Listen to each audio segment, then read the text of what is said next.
പിതാവിൻ്റെയും പുത്രൻ്റെയും പരിശുദ്ധാത്മാവിൻ്റെയും നാമത്തിൽ ആമേൻ. ഇന്ന് ജൂലൈ 22 ചൊവ്വാഴ്ചയാണ്.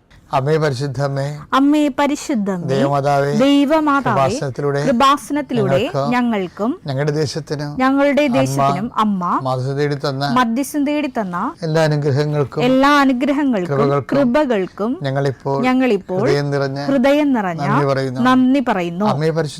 അമ്മേ പരിശുദ്ധമേ, ദൈവമാതാവേ, 2004 ഡിസംബർ 7-ാം തീയതി ഉച്ചകഴിഞ്ഞ് 2:30 കൃപാസനത്തിൽ സംഭവിച്ച അമ്മയുടെ പ്രത്യക്ഷപ്പെടലിനെ കുറിച്ച് തിരുസഭയ്ക്ക് സമർപ്പിച്ചിരിക്കുന്ന പഠനരേഖകളുടെ മേൽ സഭാത്മകമായ പഠനം ആരംഭിക്കുവാൻ ഞങ്ങൾ പ്രാർത്ഥിക്കുന്നു. അമ്മേ പരിശുദ്ധമേ, ഭൂസ്വർലോകങ്ങളുടെ രാജ്ഞിയായ അങ്ങേയ്ക്ക് ഭൗമ സംരക്ഷണത്തിനായി പ്രപഞ്ചപ്രകൃതിയെ തന്നെ തിരുസഭ പ്രതിഷ്ഠിക്കുവാൻ ഈ പ്രത്യക്ഷീകരണ വഴി ഇടയാക്കണമേ. പരിശുദ്ധമ്മേ, ജപമാല മാതാവേ, സകല കൃപാസനം പ്രാർത്ഥനകളോടും ചേർത്ത് ഞങ്ങളിപ്പോൾ പ്രാർത്ഥിക്കുന്ന ഈ കുടുംബത്തിന്റെ പ്രത്യേക നിയോഗം.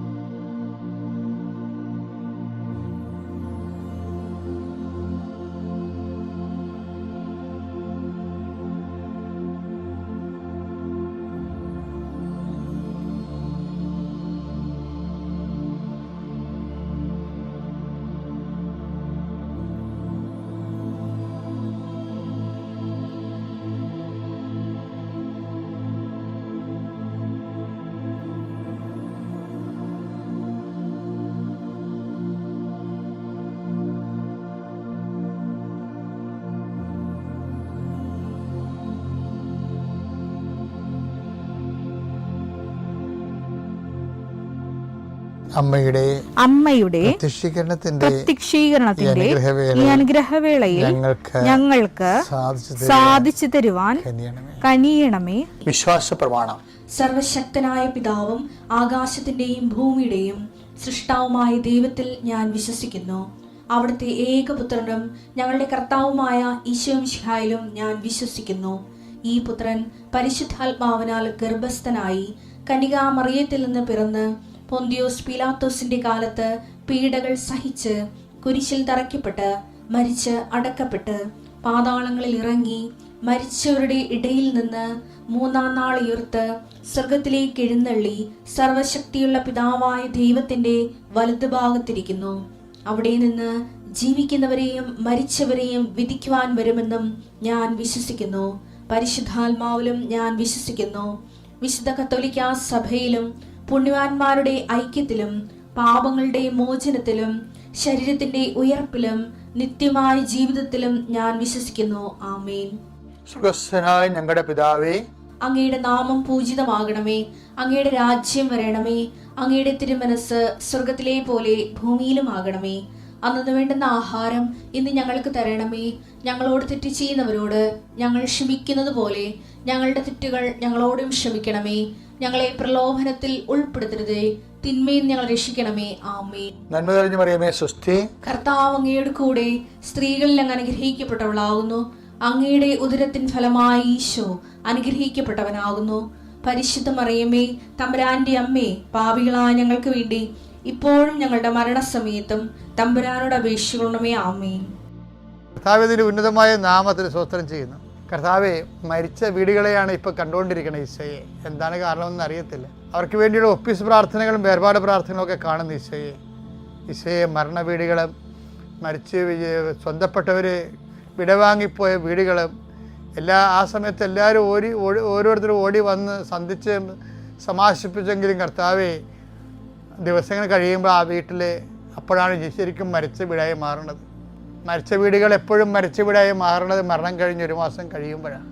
അത്തരം വീടുകൾ ഒത്തിരി കർത്താവ് കാണിക്കുന്നുണ്ട്. ഈശോയെ, അവരെല്ലാം നീ സന്ധിക്കണം. ദൈവമേ, പരിശുദ്ധ അമ്മ യേശുവിൻ്റെ വിയോഗത്തിൽ ജീവിച്ചതുപോലെ ആത്മശക്തിയോട് ജീവിക്കാൻ വേണ്ടി അവർക്ക് അഭിഷേകം നൽകുന്ന പ്രാർത്ഥന. കർത്താവേ, പരീക്ഷയ്ക്ക് തോറ്റുപോയവരുണ്ട്, ഇൻ്റർവ്യൂ പരാജയപ്പെട്ടു പോയവരുണ്ട്, പണം അപഹരിക്കപ്പെട്ടവരുണ്ട്. കർത്താവേ, അവരെല്ലാം പണാപഹരണങ്ങളെ, ചില സമയത്ത് നമ്മുടെ സമാധാനം അപഹരിക്കപ്പെടും, ചില സമയത്ത് നമ്മുടെ സ്വത്ത് അപഹരിക്കപ്പെടും. എത്ര പേരുടെ വിസ തട്ടിപ്പിലൊക്കെ വന്നിട്ടുള്ളത്? അവരെല്ലാവരും ഞാൻ ഈ സമയത്ത് പ്രാർത്ഥനയിൽ ഓർക്കുകയാണ്. ആദിമസഭയുടെ ഒരു ആത്മാഭിമാനവും അഭിഷേകവും ഉണ്ട്. നമുക്ക് വായിക്കാം. എബ്രായർ 10:34 വായിച്ച്. തടങ്കലിലായിരുന്നപ്പോൾ നിങ്ങൾ വേദനകൾ പങ്കിട്ടു.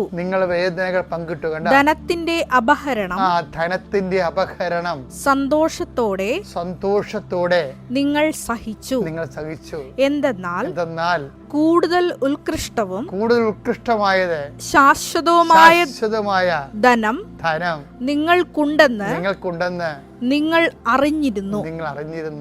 അതായത് ഈ നഷ്ടപ്പെടുമ്പോഴും ഭൂമിയിൽ നമുക്ക് എന്ത് നഷ്ടപ്പെട്ടാലും ശാശ്വതവും ഉത്കൃഷ്ടവുമായതിന് വേണ്ടി ദൈവം നമ്മളെ ഒരുക്കുകയാണെന്നാണ് ആദിമസഭ ചിന്തിച്ചത്. കർത്താവേ, അതുപോലെ ചിന്തിക്കാനുള്ള അഭിഷേകം അങ്ങനെ മക്കൾക്ക് നൽകണമേ. കർത്താവേ, നീ പറഞ്ഞല്ലോ ഈശോയെ, ഞാൻ ലോകത്തെ കീഴടക്കിയിരിക്കുന്നുവെന്ന്. ഇതുപോലെ ലോകം നൽകുന്ന ദുഃഖങ്ങളെ കീഴടക്കാൻ യേശുക്രിസ്തുവിന്റെ വചനങ്ങളാൽ ഞങ്ങളെ അങ്ങ് ആത്മധൈര്യപ്പെടുത്തണമേ, അഭിഷേകം ചെയ്യണമേ. നിത്യം പിതാവ് പുത്രൻ പരിശുദ്ധാത്മാ സർവീശ്വര ആമേൻ. തിങ്കളാഴ്ച എന്താ പറഞ്ഞത്? ദൈവത്തിന് ഇഷ്ടമുള്ളവരെ മാത്രമേ ദൈവം തൻ്റെ അടുക്കിലേക്ക് വിളിക്കത്തുള്ളൂ. 3:13 അനുസരിച്ചുകൊണ്ട്. അപ്പോൾ വ്യക്തികളെ അങ്ങനെയാണ്, പ്രാർത്ഥന അങ്ങനെയാണ്. എന്താണ്? ഇഷ്ടപ്പെട്ടവരുടെ പ്രാർത്ഥനയായിരിക്കും ദൈവം സ്വീകരിക്കണം എന്നർത്ഥം. അപ്പോൾ ഒരു ചോദ്യം വരും. എന്താ ചോദ്യം എന്നത്?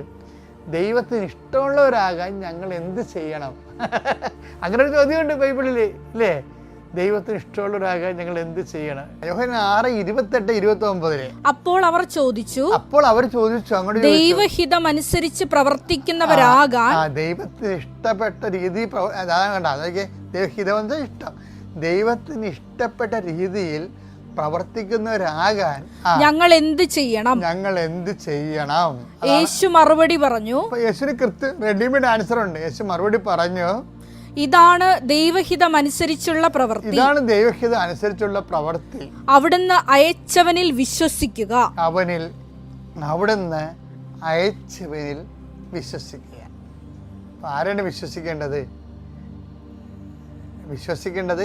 ദൈവം അയച്ചവനിലുള്ള വിശ്വാസമാണ് ദൈവത്തിന് ഇഷ്ടമുള്ള പ്രവൃത്തി എന്ന് പറയുന്നത്. അപ്പം അയച്ചവനെ ക്രിസ്തുവല്ലേ? അപ്പം ക്രിസ്തുവിൽ വിശ്വസിക്കുന്നതാണ് ദൈവത്തിന് ഇഷ്ടമുള്ള പ്രവൃത്തി. അപ്പോൾ ദൈവത്തിന് ഇഷ്ടമുള്ള പ്രവൃത്തി ക്രിസ്തുവിൽ വിശ്വസിക്കുന്നതാണെങ്കിലേ ദൈവത്തിന് തോന്നണം നമ്മൾ ക്രിസ്തുവിൽ വിശ്വസിക്കുന്നു എന്നുള്ളത്. ഇപ്പം ക്രിസ്തുവിൽ വിശ്വസിക്കുന്നു എന്നുള്ളത് ദൈവത്തിന് തോന്നണമെങ്കിൽ നമ്മളുടെ ഈ പ്രാർത്ഥന മാത്രം പോരാ. അതാണ് വിഷയം. അപ്പോൾ ദൈവത്തിന് നമ്മളെ ഇഷ്ടമാണെന്ന് തോന്നണമെങ്കിൽ പിന്നെ എന്തായാലുള്ള മുമ്പിലുള്ള വിഷയം, നമ്മുടെ റിസ്ക് എന്താ? റിസ്ക് എന്ന് പറയണത് ദൈവത്തിന് ഇഷ്ടപ്പെടുത്താൻ വേണ്ടി ആണ് ഈ വിശ്വാസത്തിൻ്റെ. എന്തുകൊണ്ട് വിശ്വസിക്കണമെന്ന് ചോദിച്ചു കഴിഞ്ഞാൽ അതിൻ്റെ ഉത്തരവെന്ന് പറയണത്, സിമ്പിളായിട്ടൊരു ഉത്തരവെന്ന് പറയണത് ദൈവത്തിന് ഇഷ്ടപ്പെട്ടവരായി ജീവിക്കാനാണ്. അതാ വിശ്വാസത്തിൻ്റെ ലക്ഷ്യം. അതാണ്. ഒന്ന് പ്രാർത്ഥിക്കാം. കർത്താവായ ദൈവമേ, അങ്ങേക്ക് ഇഷ്ടപ്പെട്ടവരായി ജീവിക്കുവാൻ വിശ്വാസത്തിന്റെ പ്രവർത്തനം ഞങ്ങളില് വർത്തമാനമാകുവാൻ ഇടയാക്കണമേ. നമ്മുടെ പ്രാർത്ഥന ദൈവം ഇഷ്ടപ്പെടുന്നത് നമ്മളെ ദൈവത്തെ ഇഷ്ടപ്പെടുന്നത് കൊണ്ടാണ്. അപ്പം എപ്പോഴും നമ്മുടെ റിസ്ക് എന്താണ്? ഓരോ ദിവസവും ദൈവത്തിന് ഇഷ്ടപ്പെട്ടവരായിട്ട് നമ്മൾ മാറണം. അത്യപൂർവ ദൈവാനുഭവങ്ങൾ ഇനി നിങ്ങൾക്കും സ്വന്തം. ഈ യൂട്യൂബ് ചാനൽ ഇതുവരെ സബ്സ്ക്രൈബ് ചെയ്തിട്ടില്ലെങ്കിൽ ഇപ്പോൾ തന്നെ സബ്സ്ക്രൈബ് ചെയ്യുക. ഈ വീഡിയോ ഇപ്പോൾ തന്നെ നിങ്ങളുടെ സുഹൃത്തുക്കൾക്ക് ഷെയർ ചെയ്തുകൊണ്ട് കർത്താവിന്റെ പ്രേക്ഷിതരാകുക.